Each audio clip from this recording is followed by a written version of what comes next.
ಓಂ ಶ್ರೀ ಗುರು ಬಸವಲಿಂಗಾಯ ನಮಃ ಎಂಬ ಮಂತ್ರವನ್ನು ಪಠಿಸುತ್ತಾ ಎನ್ನ ಮನದಲ್ಲಿ ಶಿವಶರಣೆ ಶ್ರೀ ಶರಣಮ್ಮನವರನ್ನು ನೆನೆಯುತ್ತಾ ಮಾತೋಶ್ರೀ ಶ್ರೀ ಶರಣಮ್ಮನವರ ಬಗ್ಗೆ ಈ ವಿಡಿಯೋದಲ್ಲಿ ತಿಳಿದುಕೊಳ್ಳೋಣ. ಅವರು ಪ್ರಾರಂಭದಲ್ಲಿ ಬಾಲ್ಯದಲ್ಲಿ ಪಟ್ಟ ಕಷ್ಟಗಳೇನು, ತದನಂತರ ಅವರು ತಮ್ಮನ್ನು ತಾವು ಹೇಗೆ ಆಧ್ಯಾತ್ಮಿಕತೆಯಲ್ಲಿ ತೊಡಗಿಸಿಕೊಂಡರು ಮತ್ತು ನಾಡಿನ ಸಕಲರ ಕಲ್ಯಾಣಕ್ಕಾಗಿ ಜನರ ಉದ್ಧಾರಕ್ಕಾಗಿ ಹೇಗೆ ಶ್ರಮಿಸಿದರು ಮತ್ತು ಅವರು ಮೊಟ್ಟ ಮೊದಲು ಓದಿದ ವಚನ ಯಾವುದು, ಹಾಗೆಯೇ ಮಾತೋಶ್ರೀ ಶರಣಮ್ಮನವರಿಗೆ ಅವರ ಗುರುಗಳಾದ ಪೂಜ್ಯ ಶ್ರೀ ಗುಡುದೂರು ದೊಡ್ಡ ಬಸವಾರ್ಯರು ನೀಡಿದ ಪುಸ್ತಕ ಯಾವುದು ಎಂಬುದರ ಬಗ್ಗೆ ಸಂಕ್ಷಿಪ್ತವಾಗಿ ಈ ಒಂದು ವಿಡಿಯೋದಲ್ಲಿ ತಿಳಿಯೋಣ. ಪೂಜ್ಯ ಶ್ರೀ ಮೈಲಾರ ಬಸವಲಿಂಗ ಶರಣರ ವಚನದಂತೆ, ನೀನೊಲಿದು ಪಾದವನ್ನಿಟ್ಟು ನೆಲವೇ ಸುಕ್ಷೇತ್ರ, ಜಲವೇ ಪಾವನ ತೀರ್ಥ, ಸುಲಭ ಗುರುವೇ ಕೃಪೆಯಾಗು ಎನ್ನುವಂತೆ ಈ ಇಬ್ಬರು ಮಹಾತ್ಮರ ಸುಕ್ಷೇತ್ರವೇ ಈ ಸಜ್ಜಲಗುಡ್ಡು ಮತ್ತು ಕಂಬಳಿಹಾಳಗಳಾಗಿವೆ. ಈ ಸಜ್ಜಲಗುಡ್ಡು ಮತ್ತು ಕಂಬಳಿಹಾಳ ಎಂಬ ಇವೆರಡೂ ಅವಳಿ ಊರುಗಳಾಗಿದ್ದು, ಪೂಜ್ಯ ಶ್ರೀ ಮಹಾಮಹಿಮೆ ಜಗನ್ಮಾತೆ ತಪೋನಿಧಿ ಶ್ರೀ ಶರಣಮ್ಮನವರ ಕರ್ಮ ಭೂಮಿಯಾಗಿವೆ. ಪೂಜ್ಯ ಶ್ರೀ ಗುಡುದೂರು ದೊಡ್ಡ ಬಸವಾರ್ಯರು ಹಾಗೂ ತಾಯಿ ಶ್ರೀ ಶರಣಮ್ಮನವರ ಪಾದ ಸ್ಪರ್ಶದಿಂದ ಈ ಗ್ರಾಮಗಳು ಕರ್ನಾಟಕ ನಕ್ಷೆಯಲ್ಲಿ ಆಧ್ಯಾತ್ಮಿಕ ಪರಂಪರೆಯಲ್ಲಿ ಮಹತ್ವವಾಗಿರ್ತಕ್ಕಂಥ ಸ್ಥಾನವನ್ನು ಪಡೆದುಕೊಂಡಿವೆ. ಕರ್ನಾಟಕ ರಾಜ್ಯದ ರಾಯಚೂರು ಜಿಲ್ಲೆಯ ಲಿಂಗಸೂರು ತಾಲೂಕಿನ ದೂರದ ಗ್ರಾಮವೇ ಸುಕ್ಷೇತ್ರ ಸಜ್ಜಲಗುಡ್ಡ ಗ್ರಾಮವಾಗಿದೆ. ಐತಿಹಾಸಿಕ ಬಾಗಲಕೋಟೆ ಜಿಲ್ಲೆಯ ಹುನಗುಂದ ತಾಲೂಕಿನ ಪ್ರಸ್ತುತ ಇಂದಿನ ಇಳಕಲ್ಲ ತಾಲೂಕಿನಲ್ಲಿ ಬರುವ ಕಟ್ಟಕಡೆಯ ಗ್ರಾಮವೇ ಕಂಬಳಿಹಾಳ ಗ್ರಾಮವಾಗಿದೆ. ಇದು ಹುನಗುಂದ ತಾಲೂಕಾ ಕೇಂದ್ರದಿಂದ ಸುಮಾರು 28 ಕಿಲೋಮೀಟರ್ ದೂರದಲ್ಲಿರ್ತಕ್ಕಂಥದ್ದೇ ಈ ಕಂಬಳಿಹಾಳ ಗ್ರಾಮವಾಗಿದೆ. ಮಾತೋಶ್ರೀ ಸಜ್ಜಲಗುಡ್ಡದ ಶಿವಶರಣೆ ಶ್ರೀ ಶರಣಮ್ಮನವರು 19ನೇ ಮತ್ತು 20ನೇ ಶತಮಾನದ ಶ್ರೇಷ್ಠ ಶಿವಶರಣೆಯರಾಗಿದ್ದರು. 12ನೇ ಶತಮಾನದ ಶಿವಶರಣೆ ಅಕ್ಕ ಮಹಾದೇವಿಯಂತೆ ಬಾಲ್ಯದಿಂದಲೇ ವೈರಾಗ್ಯರಾಗಿ ಶಿವಭಕ್ತಿಯಲ್ಲಿ ಮಿಂದರು.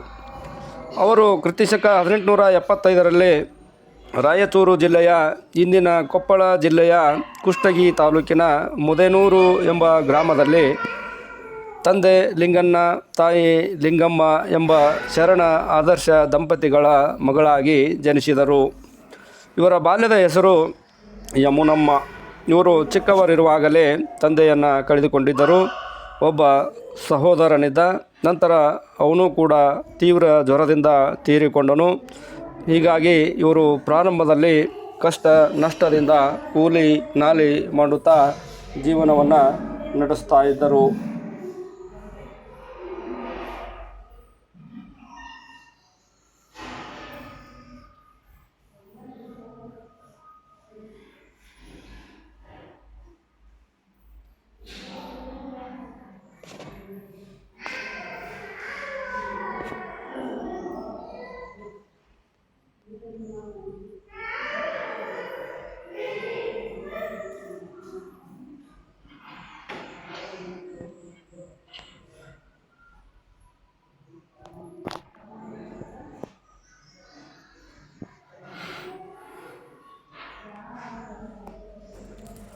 ಆಗ ಆ ಊರಿನಲ್ಲಿ ಭೀಕರ ಬರಗಾಲ ಎದುರಾಯಿತು. ಆಗ ಆ ಊರನ್ನು ತೊರೆದು ಈಗಿನ ಬಳ್ಳಾರಿ ಜಿಲ್ಲೆಯ ಕಂಪ್ಲಿ ಎಂಬಲ್ಲಿಗೆ ಗುಳೆ ಹೋಗುತ್ತಾರೆ. ಕೆಲ ವರ್ಷಗಳ ಕಾಲ ನಿಸ್ವಾರ್ಥದಿಂದ ಅಲ್ಲಿ ಜೀವನ ಸಾಗಿಸುತ್ತಿದ್ದರು. ನಂತರ ರಾಯಚೂರು ಜಿಲ್ಲೆಯ ಕಸಬಾ ಲಿಂಗಸೂರು ಎಂಬಲ್ಲಿಗೆ ಬಂದು ಅಲ್ಲಿಯೂ ಕಾಯಕ ನಿಷ್ಠರಾಗಿ ಊರಿನ ಹೊಲಗದ್ದೆಗಳಲ್ಲಿ ಕೂಲಿ ನಾಲಿ ಮಾಡಿ ಜೀವನ ಸಾಗಿಸುತ್ತಾರೆ. ಅದರ ಜೊತೆಯಲ್ಲಿಯೇ ಯಮನಮ್ಮಳು ಮೌನ ಯೋಗಿನಿಯಾಗಿ ಬೆಳೆದು ತಾಯಿ ಹೇಳುವ ನಿಜಗುಣ ಶಿವಯೋಗಿಗಳ ತತ್ವ ಪದಗಳನ್ನು ಅತ್ಯಂತ ಭಕ್ತಿಯಿಂದ ಕೇಳುತ್ತಿದ್ದರು. ಹಾಗಾಗಿ ಅವರ ಮನಸ್ಸಿಗೆ ಆಧ್ಯಾತ್ಮದ ಹಸಿವು ಪ್ರಾರಂಭವಾಯಿತು. ನಂತರ ಕಸಬಾ ಲಿಂಗಸೂರು ಬಿಟ್ಟು ಮಾವಿನ ಬಾವಿ ಎಂಬ ಗ್ರಾಮಕ್ಕೆ ತೆರಳಿ ಅಲ್ಲಿ ಕೆಲವು ವರ್ಷಗಳ ಕಾಲ ದುಡಿದು ಬದುಕು ಸಾಗಿಸುತ್ತಿದ್ದರು. ಅಲ್ಲಿಯ ಯಮನಮ್ಮಳಿಗೆ ಅಕ್ಷರ ಕಲಿಸಲು ಗುಲಾಮ್ ಸಾಬ್ ಎಂಬ ಶಿಕ್ಷಕರು ಉತ್ಸಾಹ ತೋರುತ್ತಾರೆ. ಆಗ ಯಮನಮ್ಮನವರು, ನನಗೆ ಪಾಠದ ಹಂಗಿಲ್ಲ, ನನಗೆ ಆಧ್ಯಾತ್ಮದ ಹಸಿವಿದೆ ಎಂದು ನಿಜಗುಣ ಶಿವಯೋಗಿಗಳ ತತ್ವ ಪದಗಳನ್ನು ಹೇಳುತ್ತಾರೆ. ಆ ವೇಳೆಯಲ್ಲಿ ಯಮನಮ್ಮನವರಿಗೆ ಅಂದಾಜು 16ರಿಂದ 18 ವರ್ಷ ಇರಬಹುದು. ತಾಯಿ ಯಮನಮ್ಮನವರಿಗೆ ವೈರಾಗ್ಯ ತುಂಬಿ ಅಕ್ಕ ಮಹಾದೇವಿಯಂತೆ ಕಂಗೊಳಿಸುತ್ತಿದ್ದರು. ಆಗ ಜನರು, ಮಗಳು ವಯಸ್ಸಿಗೆ ಬಂದಿದ್ದಾಳೆ, ಮದುವೆ ಮಾಡಿರಿ ಎಂದು ಜನರು ತಾಯಿಗೆ ಒತ್ತಾಯಿಸತೊಡಗಿದರು. ಯಮನಮ್ಮನವರು ಮದುವೆ ಎಂದರೆ ಸಿಡಿಮಿಡಿಗೊಂಡು ಆಧ್ಯಾತ್ಮದ ಹಸಿವಿನಿಂದ ಹಂಬಲಿಸುತ್ತಿದ್ದರು. ನಂತರ ಮಾವಿನ ಬಾವಿ ಬಿಟ್ಟು ತಮ್ಮ ಸ್ವಗ್ರಾಮ ಮುದೇನೂರಿಗೆ ಬರುತ್ತಾರೆ. ಇಲ್ಲಿಯೂ ಕೆಲವು ದಿನಗಳ ಕಾಲ ಪರಿಶ್ರಮದಿಂದ ಜೀವನ ನಡೆಸುತ್ತಿರುವಾಗ ಮದುವೆಯ ವಿಚಾರ ಬಂದಾಗ ಆ ಊರನ್ನು ತೊರೆದು ಸಜ್ಜಲಗುಡ್ಡ ಗ್ರಾಮಕ್ಕೆ ಬರುತ್ತಾರೆ. ಅಲ್ಲಿಯೂ ಹೊಲಗದ್ದೆಗಳಲ್ಲಿ ಕೂಲಿ ಕೆಲಸ ಮಾಡಿ ಅತ್ಯಂತ ಕಷ್ಟದ ಪರಿಸ್ಥಿತಿಯಲ್ಲಿ ಜೀವನ ನಡೆಸುತ್ತಿದ್ದರು. ಆಗ ಕಂಬಳಿಹಾಳ ಗ್ರಾಮಕ್ಕೆ ಸಂಸಾರಸ್ಥ ಶರಣ ಶಿವಯೋಗಿಗಳಾದ ಗುಡುದೂರಿನ ದೊಡ್ಡ ಬಸವಾರ್ಯರು ಬರುವ ವಿಷಯ ತಿಳಿದು ಅವರ ದರ್ಶನಕ್ಕೆ ಆಗಮಿಸುತ್ತಾರೆ.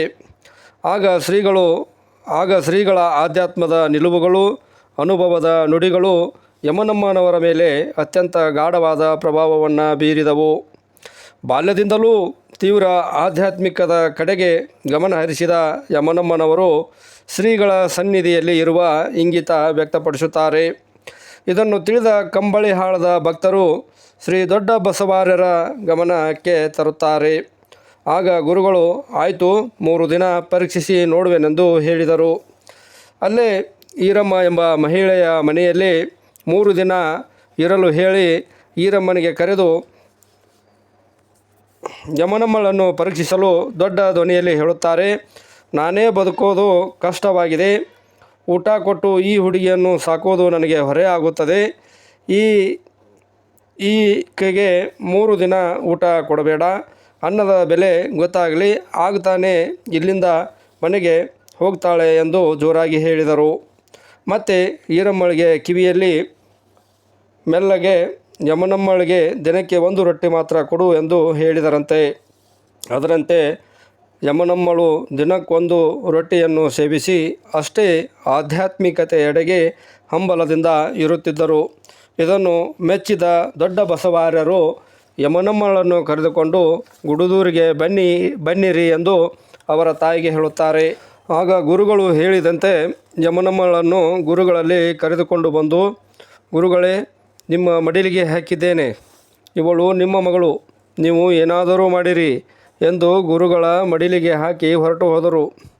ಗುರು ದೊಡ್ಡ ಬಸವಾರ್ಯರು ಯಮನಮ್ಮಳಿಗೆ, ತಾಯಿ, ಏನಾದರೂ ಅಕ್ಷರ ಕಲಿತಿರುವೆಯಾ ಏನಮ್ಮ ಎಂದರು. ಆಗ ಯಮನಮ್ಮಳು, ಮುತ್ಯ, ಅಷ್ಟು ಇಷ್ಟು ಕಲಿತಿರುವೆ ಎಂದಳು. ಆಗ ಗುರುಗಳು ಷಣ್ಮುಖ ಶಿವಯೋಗಿಗಳ ಒಂದು ವಚನ ಪುಸ್ತಕ ಕೈಗೆ ಕೊಟ್ಟರು. ಇದರಲ್ಲಿ ಒಂದು ವಚನವನ್ನು ಕಂಠಪಾಠ ಮಾಡಿ ಅದರ ಅರ್ಥ ಸಹಿತ ನನಗೆ ಒಪ್ಪಿಸಬೇಕೆಂದು ಹೇಳಿದರು. ನಾನು ಪೂಜೆ ಮುಗಿಸಿಕೊಂಡು ಬರುವುದರೊಳಗಾಗಿ ನೀನು ಈ ವಚನವನ್ನು ಕಂಠಪಾಠವನ್ನು ತಯಾರಿಯನ್ನು ಮಾಡಿಕೊಂಡು ಬರಬೇಕೆಂದು ಹೇಳಿ ಪೂಜೆಗೆ ಹೋದರು. ಆಗ ಶ್ರೀ ಶರಣಮ್ಮನವರು ಮೊದಲು ಪುಸ್ತಕ ತೆರೆದಾಗ ಮೊದಲು ಓದಿದ ವಚನವೇ ಈ ವಚನವಾಗಿದೆ. ಅದುವೇ, ಗುರುವೇ ಪರತತ್ವವು ತಾನೇ ನೋಡ, ಗುರುವೇ ಪರವಸ್ತುವು ತಾನೇ ನೋಡ, ಗುರುವೇ ಪರಬ್ರಹ್ಮವು ತಾನೇ ನೋಡ, ಗುರುವೇ ಪರಶಿವನು ತಾನೇ ನೋಡ, ಗುರುವಿನಿಂದ ಪರವಿಲ್ಲವೆಂದು ಸಕಲ ಶ್ರುತಿಗಳು ಹೊಗಳು ತಿಪ್ಪವು ನೋಡ, ಇಂತಿಪ್ಪ ಶ್ರೀ ಗುರುವೆಂಗೆ ನಮೋ ನಮಃ ಎಂಬೇನಯ್ಯ ಅಖಂಡೇಶ್ವರ ಎಂಬ ವಚನವನ್ನು ಮೊಟ್ಟು ಮೊದಲಿಗೆ ಓದಿ ವಚನದ ಅರ್ಥ ವಿಶ್ಲೇಷಣೆಯನ್ನು ಗುರುಗಳಿಗೆ ಹೇಳಿ ಈ ಗುರುಗಳಿಂದ ಮೆಚ್ಚುಗೆಯನ್ನು ಪಡೆಯುತ್ತಾರೆ. ನಂತರ ಗುರುಗಳು, ಇಲ್ಲೇ ಇರು ಮಗಳೇ, ನೀನು ಈ ಭುವನದ ಬೆಳಕು, ನೀನು ಶರಣು ಜ್ಯೋತಿಯಾಗಿ ಬೆಳಗಬೇಕಾಗಿದೆ ಎಂದು ಹರಸಿ ಹಾರೈಸಿ ತಮ್ಮ ಮಠದಲ್ಲಿ ಆಶ್ರಯ ಕೊಟ್ಟರು. ಅಷ್ಟೇ ಅಲ್ಲದೆ ಅವರು ಕೊಟ್ಟ ಷಣ್ಮುಖ ಶಿವಯೋಗಿಗಳ ವಚನಗಳ ಪುಸ್ತಕವನ್ನು 3 ವರ್ಷಗಳ ಕಾಲ ಅಧ್ಯಯನ ಮಾಡಬೇಕು. ಶರಣರ ವಚನಗಳಲ್ಲದೆ ಬೇರೆ ಯಾವುದನ್ನು ಕೂಡ ಓದಬಾರದೆಂದು ಎಚ್ಚರಿಸಿ ಹೇಳಿದರು. ಈ ವಚನಗಳಲ್ಲಿ ಎಲ್ಲವೂ ಇದೆ, ನಿನ್ನ ಜೀವವೂ ಇದೆ ಎಂದು ಹೇಳಿದರು. ನಂತರ ಯಮನಮ್ಮಳು ಗುರುಗಳು ಹೇಳಿದಂತೆ ವಚನಗಳನ್ನು ಸದಾಕಾಲ ಓದುತ್ತಾ ತಂಬೂರಿ ಬಾರಿಸುತ್ತಾ ಇರುತ್ತಿದ್ದರು. ಶ್ರೀ ಶರಣಮ್ಮ ತಾಯಿಯವರು ಬದುಕಿನಿದ್ದಕ್ಕೂ ಎಂದೂ ಸಹ ಭಕ್ತರಿಂದ ತಮ್ಮ ಕಾಲು ಮುಟ್ಟಿಸಿ ನಮಸ್ಕರಿಸಿಕೊಂಡವರಲ್ಲ. ತಾವೇ ಬಂದ ಭಕ್ತರಿಗೆ ಅಪ್ಪ ಶರಣು, ಅಮ್ಮ ಶರಣು ಎಂದು ಹೇಳುತ್ತಿದ್ದರು. ಅತ್ಯಂತ ಸರಳ ಜೀವದವರಾಗಿದ್ದರು. ಸದಾ ಗುರು ಲಿಂಗ ಜಂಗಮ ಪ್ರಿಯರಾದ ಶರಣಮ್ಮನವರು ತಮ್ಮ 102ನೇ ವಯಸ್ಸಿನಲ್ಲಿ 1981 ಏಪ್ರಿಲ್ 24ರಂದು ಸುಕ್ಷೇತ್ರ ಸಜ್ಜಲಗುಡ್ಡದಲ್ಲಿ ಲಿಂಗೈಕ್ಯರಾದರು. ತಾಯಿ ಶರಣಮ್ಮನವರು ನಡೆಪುರುಷ, ನುಡಿ ಪುರುಷ, ದೃಷ್ಟಿ ಪುರುಷ, ಪಾದಪುರುಷವಾಗಿದ್ದು ಅವರು ನುಡಿಯುವುದೇ ಅಪರೂಪ. ಅವರ ಪ್ರತಿ ಮಾತು ಕೂಡ ಸತ್ಯವಾಗಿರುತ್ತಿದ್ದುವಂತೆ. ಅನೇಕ ಜನರಿಗೆ ಮದುವೆಯಾಗಿ 10-12 ವರ್ಷಗಳವರೆಗೆ ಮಕ್ಕಳಾಗದೇ ಇದ್ದವರು ಈ ಶರಣಮ್ಮನವರ ಕೃಪೆಗೆ ಪಾತ್ರರಾಗಿ ಮಕ್ಕಳಿಗೆ ಜನ್ಮ ನೀಡಿದ ಅದೆಷ್ಟೋ ಉದಾಹರಣೆಗಳು ಇವೆ. ಅಮ್ಮನವರ ಆಶೀರ್ವಾದದಿಂದ ಸಜ್ಜಲಗುಡ್ಡಕ್ಕೆ ಒಂದು ಪ್ರೌಢಶಾಲೆಯೂ ಕೂಡ ಮಂಜೂರಾಯಿತು. ಅನೇಕ ಭಕ್ತಾದಿಗಳು, ರಾಜಕೀಯ ಧುರೀಣರು ಈ ಅಮ್ಮನವರ ದರ್ಶನ ಪಡೆಯಲು ಬರುತ್ತಿದ್ದರು. ಹೀಗೆ ಈ ಶರಣಮ್ಮನವರು ಅನೇಕ ಪವಾಡಗಳನ್ನು, ಲೀಲೆಗಳನ್ನು ಮಾಡಿರುತ್ತಾರೆ. ಬಂದ ಅನೇಕ ಭಕ್ತರಿಗೆ ಉತ್ತತ್ತಿ ಮತ್ತು ಕಲ್ಲು ಸಕ್ಕರೆಯನ್ನು ಪ್ರಸಾದವಾಗಿ ಕೊಡುತ್ತಿದ್ದರು. ಒಟ್ಟಿನಲ್ಲಿ ಈ ತಾಯಿ ಶಿವಶರಣೆ ಶರಣಮ್ಮನವರು ಈ ಭಾಗದ ಶ್ರೇಷ್ಠ ಶಿವಯೋಗಿನಿಯಾಗಿದ್ದರು. ನೀವು ಈ ವಿಡಿಯೋದಲ್ಲಿ ಸಜ್ಜಲಗುಡ್ಡ ಮತ್ತು ಕಂಬಳಿಹಾಳ ಮಠಗಳನ್ನು ಮತ್ತು ಪರಮ ಪೂಜ್ಯ ಗುಡದೂರಿನ ದೊಡ್ಡ ಬಸವಾರ್ಯರ ಭಾವಚಿತ್ರಗಳನ್ನು ಅಲ್ಲಿಂದ ಹಿಡಿದುಕೊಂಡು ಇಲ್ಲಿವರೆಗೆ ಎಲ್ಲ ಪರಮ ಪೂಜ್ಯರ ಭಾವಚಿತ್ರಗಳನ್ನು ನೋಡುತ್ತಿದ್ದೀರಿ. ಇಲ್ಲಿಗೆ ಈ ವಿಡಿಯೋಗೆ ವಿರಾಮವನ್ನು ಹೇಳುತ್ತಿದ್ದೇನೆ. ಎಲ್ಲರಿಗೂ ತುಂಬ ಹೃದಯದ ಧನ್ಯವಾದಗಳು.